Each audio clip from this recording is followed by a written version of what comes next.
नुमिदांगी मतमने मेमचान हाइरे हाय लेंबी नंबु कायदे लेगेने चाकसे थोंबा याद्रो लेंबी ने खुमे ओ ngamjadre चानिंगगा थोंलगा चाव मेमचासु मानब तल माले चाक थोंबा होख्रे मालेमसु ममाना तौबदो उबदा नुंगाइतबा फावे मालेमना लेंबी नंबु कायदे लेगेने तमो आई सिदा लेये इमाना तौरिसे खरा तौबियु याद्रो करिगी तौदुरी आइदे इमाना इसे सुबिदा तौबदि यारगा अइना खरा नाइखिगे अदुगा असेंबा वारिदो हाइख्रस फरे फरे अदुदी चाकसु लोइदु तहरबने नंगसु लाओ मेमचा चाक लोइरदुना चाक चानब कौरे लेंबिना रे इमा करी इंजांग थोंगे इबेमा हंगाम थोंगे ngasidi मालेम अमदी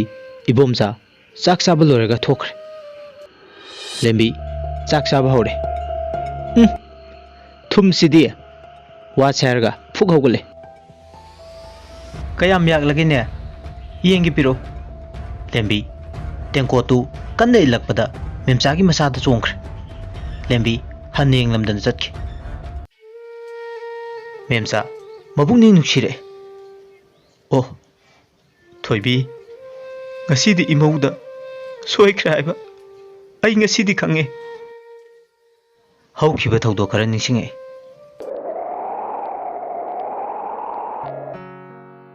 memsana kari thongi thoibi na khume ima kangsoi thongi memsa chaba hokre wakhal da khale is sidi hawine chak to khara sare mabuk thalabnina थोइबीदा हेपेट येंगे हे सिगी इंजांग सिदी नोइगी नमा असिबदो अदुदा पिजरुचो वा सेरगा थोइबीगी मकोकता इंजांग अदो हाइथरे थोइबी इमा कइनो तौरिसिबो असि हारगा कपलगा मपान चेलखे इबोम चाना लाउरे हाय कइदौरे थोइबीना खुमे बाबा आई मिची याम थुपे बाबा इसिंग इसिंग से सिदा लेरे मामा नंग सिबु करम नुपीनो थोइबीना बाबा आई वा साइब लोइद्रिङै मालेम नारे इमा कइनो तौरिसिबो मालेम कप लगाइरे इमा नंग असुक फत्तबा नुपी अमा ओइरगा नुपी के अवाबा खंगदबा हाय सिदगी हेनबा कयामा तौरकिनी वाली हाइबा लोइद्रिङै इबोम चाना मामा नंग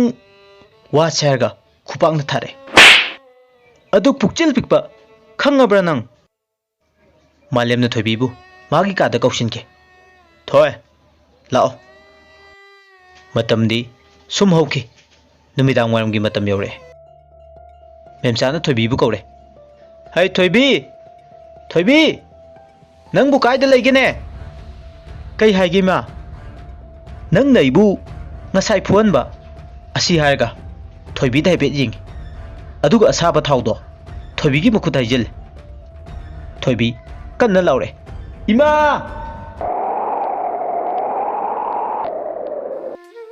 मेमचा ज्ञान तारे नुमितुजु असुम हौकिरमे मथंगी नुमिनी सोमद थोइबी वाखल खले दादा ngасidi नंगी नचनुपासे चावरे नचाबु नुक्सिद्रबु नंग थोइबी कपे मपा चावबना इबेमा नंग मुन सादो यारोइने खरसु काउथोकप तमोने बाबा अइबु करी तौ हाइबनो इचासिना सरे फारगा मपा हंगकपदा करी कुमनी मयाकी मतुंग बोबोसु थोइबी होइदे चंगे थोइबीना दाबो चंगो थोइबीगी मनाकता बोबो चंगे अदुगा हाइरे Thoibi nang ngasidi asengbado hayo aibu nabungmakni khallabadi ngasidi hairage wari singdo ai lotlaro apokpo ipada pau ngasi pau haidre dadado mayamgi mamangdadi aibu yam nuksiba sai nongma memsana ai nupi se yumsida len ba pamdre masi chalan khrache ibom chanai re mama nangbu gyan taune imau se sanani nongma natraga nongmadi soidana sagai se kalakhini ne malemna pakhum bire yare tumnarase thoibi mapuroiba malem tumkhraba matung magi phone do lauthok tuna yenge phone do yengma matamdadi ure photo sms mayam do madu uraga thoibi thamoi kaire thamoi pena kapse asumna ahing du masu hauki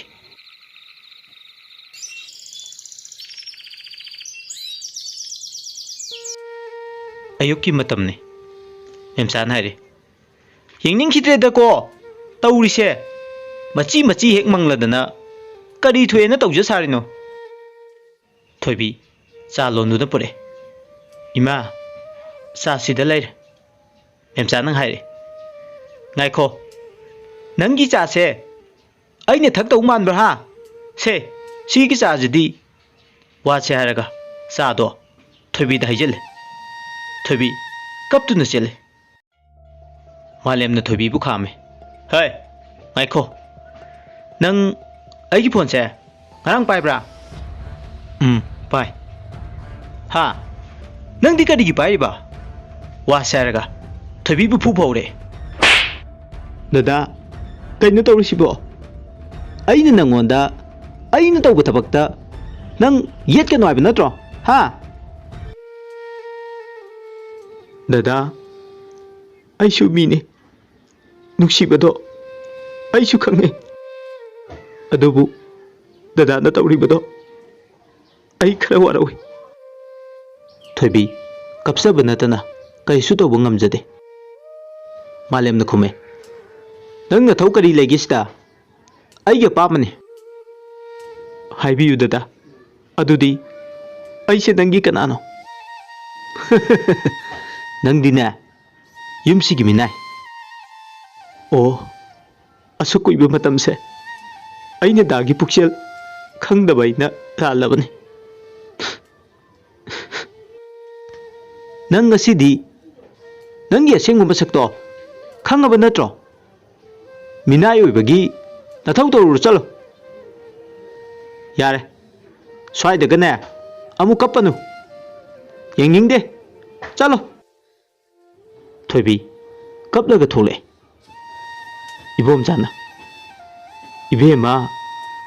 nangbu yam wara parane nongmodi soidana makhoi gyan tarakhini imosidi khangbu kalubema baba ai yam ware aibu kari tau haibanu fare fare adudi nangsu na thau tawro hoi baba asumna thoibi kapna kapna boboda wari du lirame bobona hange ado moidi angang leire haibasi moidi khangabro thoibi na khume khangde pau haide hairuraga karibu kanani miyoibigi minungsi yaudaba ngaktane adubu babagi khalagadi nungaite fare adudi ai su chalage hoi dada ai sum leorage lehoro ai chale somdana ibom chana laure hai noibu lembi halakta abado kadai ta chatki khangdrabo memsana khume o khangjade halaktradi phadongni nupi amana mapandagi kaure o iche laitabro o kanano laiye nupi duna lembido nupa amaga ngasai chatkibu uhowi angang singna haibada nupa duga nuksine haigum tawina pawdu tamlare ꯍꯥ ꯀꯩꯅꯣ ꯇꯧꯔꯤꯁꯤꯕꯣ ꯑꯩꯗꯤ ꯂꯣꯏꯔꯦꯗꯅ ꯅꯨꯄꯤꯗꯨꯅ ꯏꯆꯦ ꯑꯩ ꯑꯃꯨꯛ ꯆꯠꯂꯒꯦ ꯑꯗꯨꯗꯤ ꯐꯔꯦ ꯐꯔꯦ ꯆꯠꯂꯣꯀꯣ ꯑꯗꯨꯗꯤ ꯏꯕꯣꯝꯆꯥꯅ ꯍꯪꯉꯦ ꯀꯩꯗꯧꯔꯦ ꯑꯃꯨꯛ ꯃꯦꯝꯆꯥꯅ ꯈꯨꯝꯃꯤ ꯑꯣ ꯍꯜꯂꯛꯇꯦ ꯍꯥꯏꯔꯒ नुपा अमदा चेनख्रे हा लोरेदना तौरिसिदि मालेमना मुहाइरे कसिदि अई याम नुंगाइरे अईगी निंगबा थुंगले इबोमचाना हंगे करिनो नंगना हाइदो तंजादुदा बोबो मखोइदा लामे मालेम ए इताओ लाओ सिदा फमसे बोबो नाइरे इताओ कसिदि अई वा खरा हाइगेना लाकपने कई लेरगे हेक्ता हायो नाकंदगी मेमचाना इशौ तौरे नुंगाइरे नुंगाइरे मौमी हातपा हिबा अमा लौरुदना नुंगाइरे बोबोना हंगे कई इताओ हाइसिबो मालेमना पाखुम पिरे इताओ अई ngasidi warido hairege अई इमान हाइनब नुपीदो थोबी चतख्रब मतुंगदा लुहोंगबा ताखि लेंबी अखोइनी की मरकता लैनकीब मरीदी मचल अमगा मबुंग अमगी मरी अदु नतना अतोप मरी लेते अदुमकना मान चतखिबदा अइने मतेंग पांगखिबने बोबोन हंगे इताओ नंग हौजिक करी खल्लिबा अईगी थोय लाकपा ngairibane अईगी थोयदा याम लानख्रे थोयबीबू नंग युमसिदा अमुक पुरकपा ngamloroidra इताओ मालेम ममा देंगे अई ngamo इताओ ए करिगे मतमदुदा अईगी थोयना अईगी खोंग पाइरगा हाइजबा फावबदा अईना माबु फुबीखि अदु फना ओइदुनासु नंग मागी मनाक्ता अमुक्ता चलुचो अई मदु ngamdo इताओ अईबु करिनि हाइना खलंगनी माना बोबोना मखा तारे ngasidi अई पाउ नुंगाइबा मतम इताओ मेमचाना हंगे करी पाउनो हौजिकपु नुंगाइगदौरिसिबो बोबोना खुमे इमाबु इशु पमनिंगद्रबो हौजिकपु कदाइदिगी इशुनो ओइररोइदबनी बोबोना पाखुमबिरे पामी पामदे अदुतंग हायु इमा पामेना करी तौरुनी हौजिकबो इमा ngasi warise mayamda tamlage thoibido angang nupa ama phangjare memcha ingangai ha matau karamna thoibina paudo tamjage tawada imana tabi khide itausu thoibina haijege tawada aina lakhibado aduda haiba nangaudre imana magi wa tabidana mabu tan thokpire इबोमचाना हा अईगी सुनु palm लेरबा अचुमनी बाबा लेरे मा हौजिक याम वाना लेरिबने बाबा खोइना माबु नुक्सिबिरबदी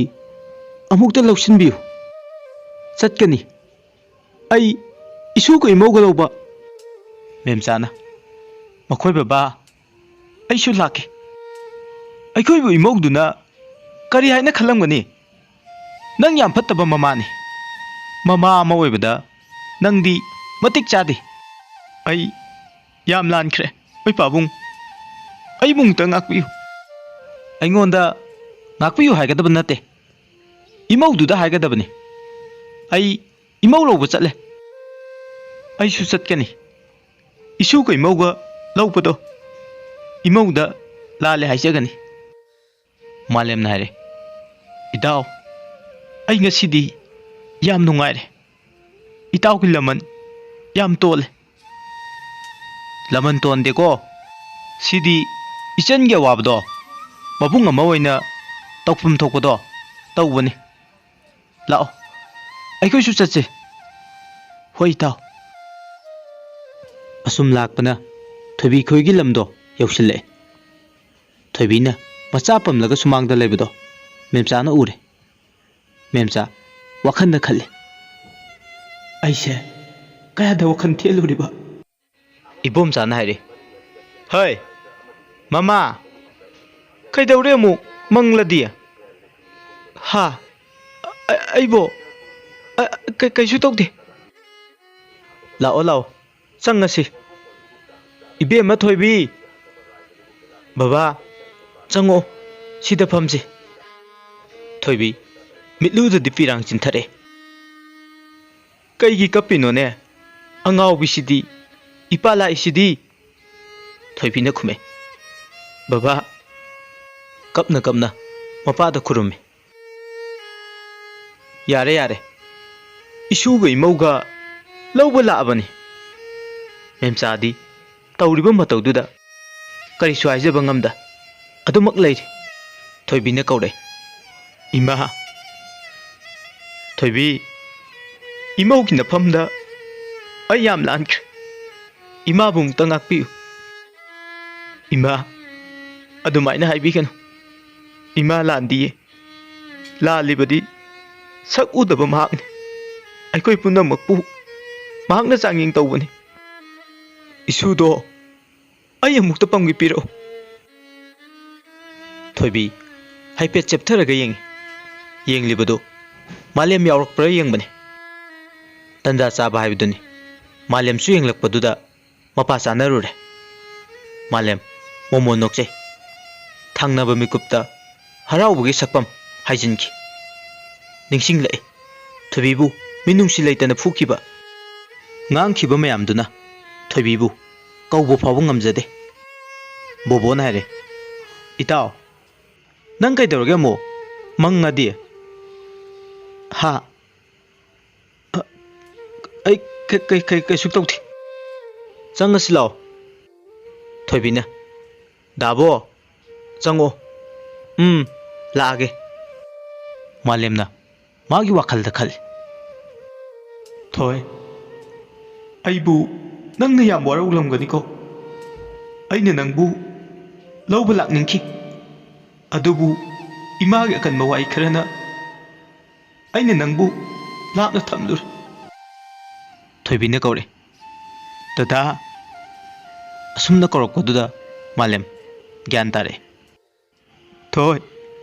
आई नंगोंद याम लानख्रे दादा आई कइसु खंदेदा मेमचाना हाइरे इबेमा पुमनमक आइना लानबने इमौदी सनाने आइना इमौबु मसक खंगुद्रे इमौना फत्रबा नमाइबु अमुक्ता ngakpiu इमा हायैदेसे मसिदी आइगी लाइबक्ता असुमना थोना तमलंबनने मालेम नमु हाइरे मतमदुदा नंगना इबु वारौरमगनि आइना फत्तबा मी अमा ओइरुबना नंगी असेंबा पुक्चेल आइना खंगलुद्रे दादा हौक्रबा थौदोकसिंदो आई निंगसिंगलुबा पामथ्रे मयाम पुमनमक अंगांगी मतौ येंगलगा हराउरी मालेमदी अदु चंगदे वाखल अमदा ताउरी थोइबिना दादा आई नुपी अमा ओइरुबना आई खांग मयाम नवाई दादा न तौरिबदो मालेम न कुमे नंग नथौ करी लेगे सिदा नंग याम वारगना नंग लेनिंग मफम अमदा चटखिबदा आई थिंगोय मधु हेक्ता ओइबे यागद्रा आइना तौबो ओइरगदी दादा करी फावगनी नुपीदी खोंफम अमा सोइबदा मियामगी नोकनफम ngaktani आई दादा न तौरिबदो यानिंगदे नंग वायम ngangningब्रा हा थोइबीबु ममाय मिमित खंगदना फुबीखि थोइबीना खुमे दादा आइना करी लानखरगे मसिदा मियाम ममांगदा नाइबु नुंसीबा साबा मनुंगदा नाइबु मिनाय मगुम थमलिबसे नोंमदि सोइदना निंगमदबा फावरकनी आइबो निंगमदबा फावरकनी कायना होय मदुदी ओइरदबा वाने आइना नुपी कोइबदा ꯅꯪꯅ ꯑꯗꯨ ꯄꯥꯟꯅꯔꯤꯕꯁꯦ ꯅꯪꯕꯨ ꯑꯩꯒꯤ ꯀꯅꯥ ꯑꯣꯏꯔꯤꯒꯦ? ꯑꯩꯁꯦ ꯗꯗꯥꯒꯤ ꯅꯨꯄꯤꯅꯤ. ꯑꯩꯅ ꯑꯩꯒꯤ ꯅꯨꯄꯥꯕꯨ ꯏꯁꯣꯔꯃꯛꯅꯤ ꯈꯟꯕꯒꯤꯅꯤ ꯑꯩꯅ ꯗꯗꯥꯗ ꯍꯥꯏꯖꯔꯤꯕꯁꯦ. ꯃꯗꯨꯗꯤ ꯅꯪ ꯈꯛꯅ ꯈꯟꯕꯅꯦ. ꯑꯩꯗꯤ ꯈꯟꯗꯦ. ꯑꯩꯅ ꯇꯧꯅꯤꯡꯕ ꯇꯧꯕꯗ ꯅꯪ ꯄꯥꯟꯅꯕꯤꯌꯨ ꯍꯥꯏꯗꯦ. ꯗꯗꯥ, ꯅꯪ ꯑꯗꯨꯃꯥꯏ ꯍꯥꯏꯅꯨ. ꯑꯩꯁꯤꯕꯨ ꯀꯅꯥꯅꯣ? ꯗꯗꯥꯒꯤ ꯅꯨꯄꯤ ꯅꯠꯇ꯭ꯔꯕꯣ? ꯅꯪꯕꯣ ꯑꯩꯒꯤ ꯅꯨꯄꯤ ꯑꯃꯨꯛꯇꯕꯨ ꯅꯣꯛꯈꯤꯒꯦꯗ. ꯗꯗꯥ, ꯅꯪꯒꯤ ꯄꯨꯛꯆꯦꯜꯁꯦ ꯑꯉꯛꯄꯅꯤꯀꯣ. ꯅꯪꯃꯛꯅ ꯂꯧꯔꯤꯕ ꯅꯨꯄꯤꯕꯨ ꯑꯁꯤ ꯍꯥꯏꯔꯒ ꯀꯞꯆꯩ.